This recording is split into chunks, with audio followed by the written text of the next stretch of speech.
So Phil, you've worked with a whole bunch of civic ecology practices in New York and New Jersey. Can you just describe a few of the more interesting ones? Sure. Well, I'll describe one group that I work with right now called the Gowanus Canal Conservancy.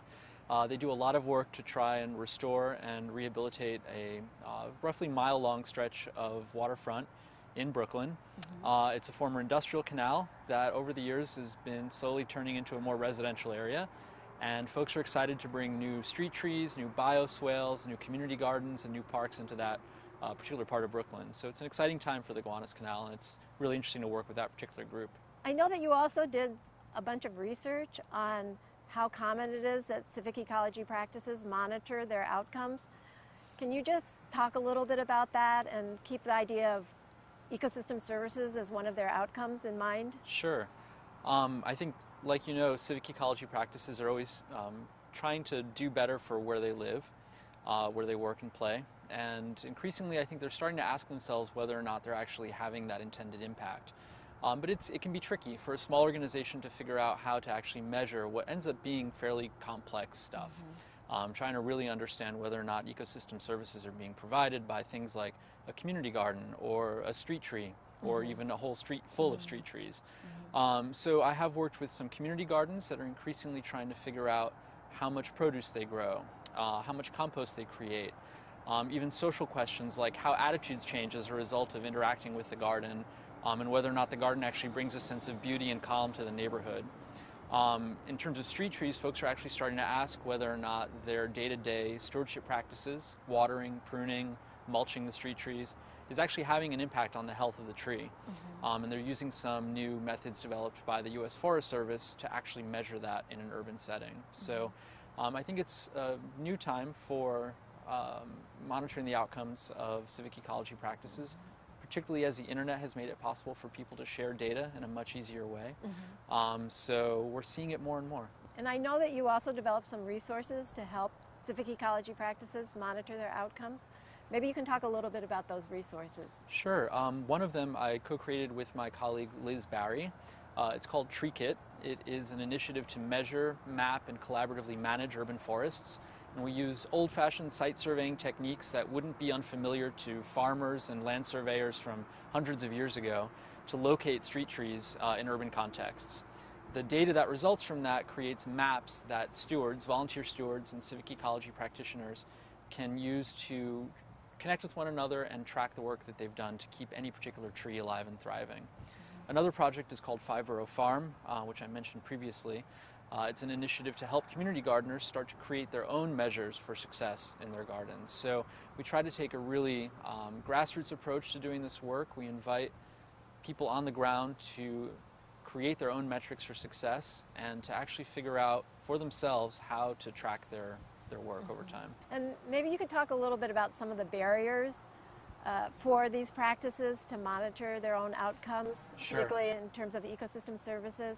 And then, is there any way that scientists or policymakers can help civic ecology stewards overcome some of these barriers? Sure. Well, I think in cities in particular, these are really complex questions. And scientists in urban ecology are grappling with the complexity of what happens in cities when you have people and nature, ecosystems and infrastructure all mashed up together. And so the science is cutting edge, and so the practitioners have to work with the scientists together to make sense of what's happening.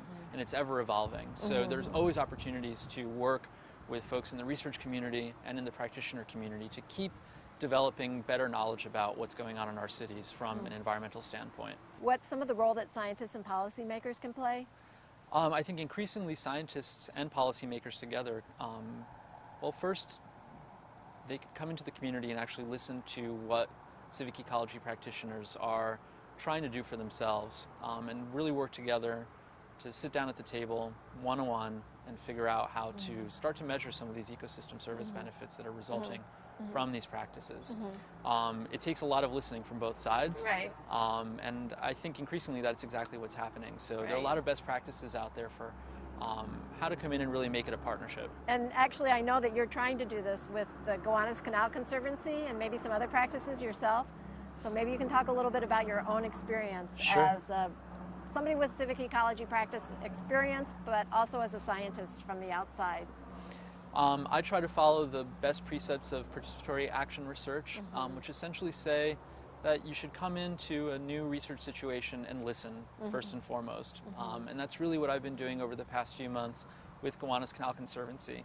Really getting a sense of what it is they're trying to do better, what they're trying to figure out about their practices, and how they've already been starting to answer those questions for themselves.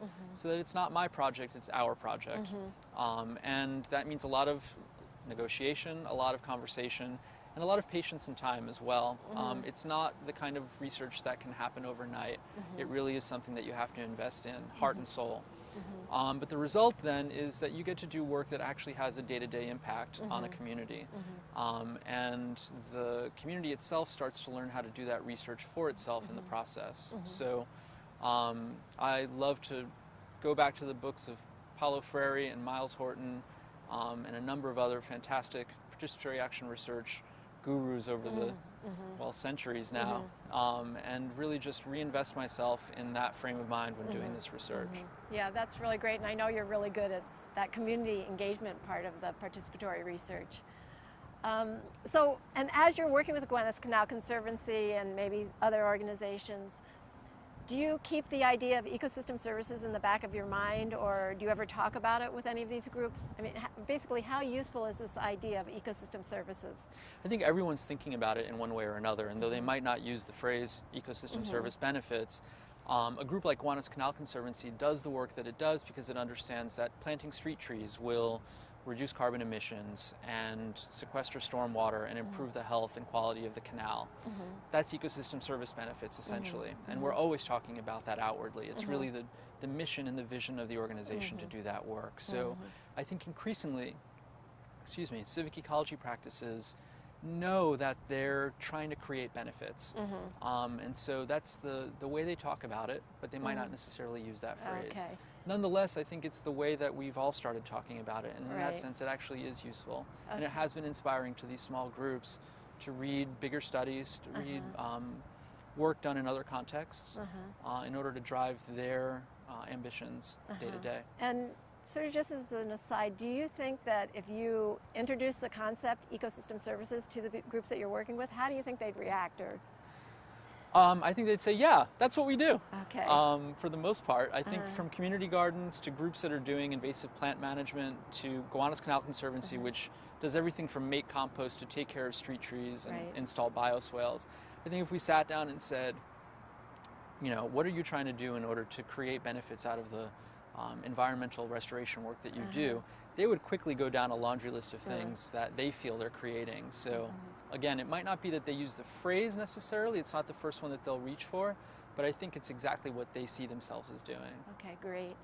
And just to close out, do you have any other comments that you'd like to make, or any thoughts you wanted to share about ecosystem services and civic ecology practices? I would just say that it's, like I said before, it's a complex world to work in.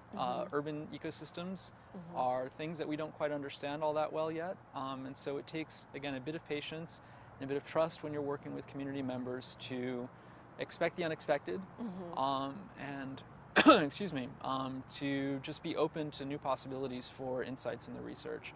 What works in a rural context might not work in an urban context, and you just need to roll with the punches. Well, thanks so much, Phil, and I really look forward to learning more about your work in New York City. Thank you.